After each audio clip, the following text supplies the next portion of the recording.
Hi guys, today's video is going to be a bit different. Today I want to share with you about the new electric scooter that we bought.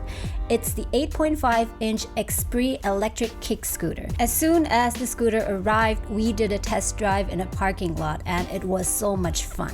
There are of course pluses as well as minuses, but I'll get to that in a minute. It's really cool and I believe that in future, using alternative modes of transportation such as this will become more and more of a thing because number one, it offers a lot of flexibility, number two, it's quite cheap over the long run, and number three, which might be the most important of all, it allows people to maintain physical distance. Here in Toronto, Canada, as in much of the world, COVID restrictions are being gradually eased. More and more people are going back to their offices to do their work, and what this also means is that public transportation is likely to become more crowded in the near future. I'm working from home on my YouTube videos, but my husband is one of those who has started going back to the office to do his work at least several times per week, and to lessen the possibility of exposure, he thought of getting a scooter to get to work.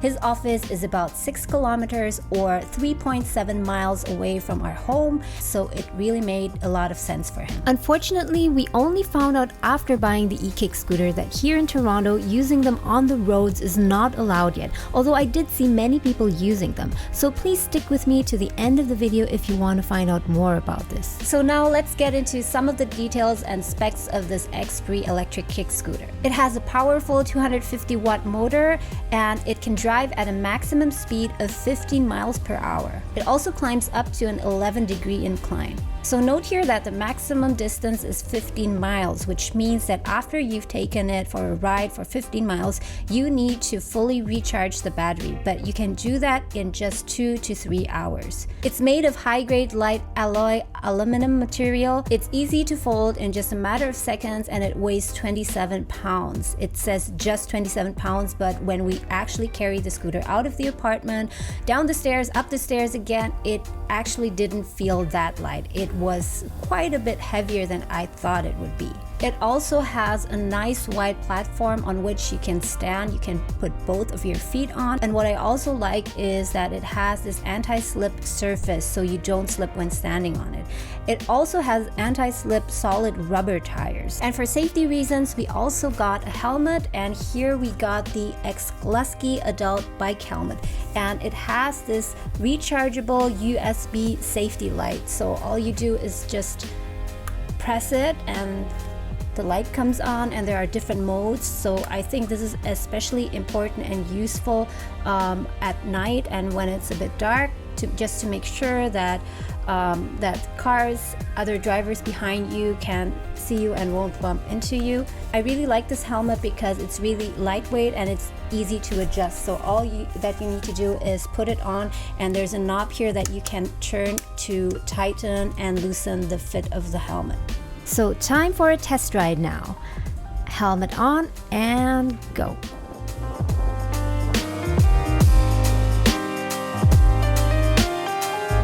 A bit slower at first. It's really easy to use. Anyone who can ride a bicycle can ride this too. And faster now.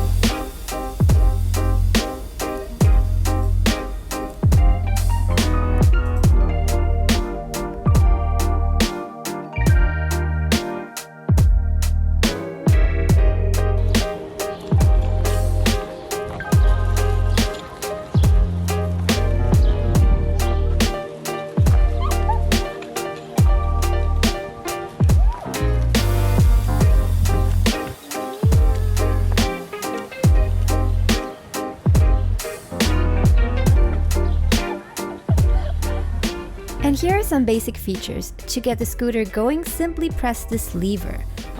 This is the bell. And most importantly, the brakes lever, which is pretty similar to that of a bicycle. The battery indicator. There's also a button you can click twice to turn on the front light. Once you're done, unfold this kickstand to keep it in place. Now let's get to the cost. The price of this XPRIT 8.5-inch electric kick scooter is almost 420 Canadian dollars. Plus, of course, the cost for charging the battery itself. And the bicycle helmet was 55 Canadian dollars. Now, is it expensive or cheap? It depends on what you compare it to. A monthly TTC pass, for example, will cost you around 150 Canadian dollars. So if you look at it on a monthly basis, of course, it's cheaper to get a TTC pass, but if you look at it over the long run, over 3-4 months, then it can actually be cheaper to get this electric scooter. Because if you would get a TTC monthly pass for 6 months, you would already have spent $600. So by buying an electric scooter, you would already get back your investment after 3 to 4 months. So all in all, I really love this XPRIT 8.5-inch electric kick scooter. It has a really nice and sleek design. It's really cool. It's easy to use. It's practical, but of course there are some downsides.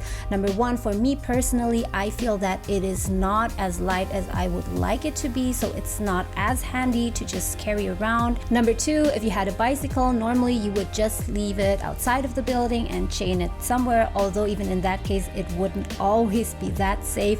But for this electrical scooter, I would definitely not leave it outside because it is super easy for someone to just pick it up and run away with it. Number three, I find that it's not as easy to maneuver, especially if you want to make small movements. I find it much easier to operate a bicycle, but that could also be because I am much more used to using a bicycle than using an electric scooter. So it could be a matter of practice. So I guess the only way to really find out is to try it for yourself. Go and find a friend who already has one, borrow it for a day and try it out, or else head down to the link and get one for yourself.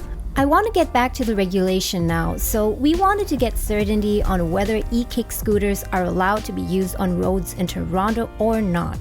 On this government website, it says that since January 1st, a pilot project was started in Ontario, but that it's up to the individual municipalities to decide whether or not to permit it.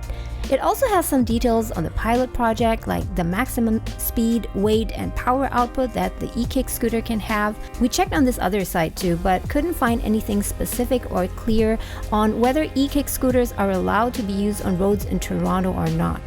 So about a week ago, my husband called into the Toronto City Administration at 311 to ask, and the answer was that in Ontario, e-Kicscooters are allowed, but that in Toronto there is no clear ruling yet.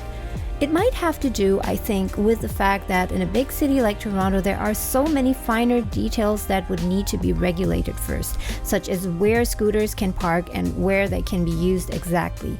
So until there's more certainty about this, we've decided not to use it on the roads yet.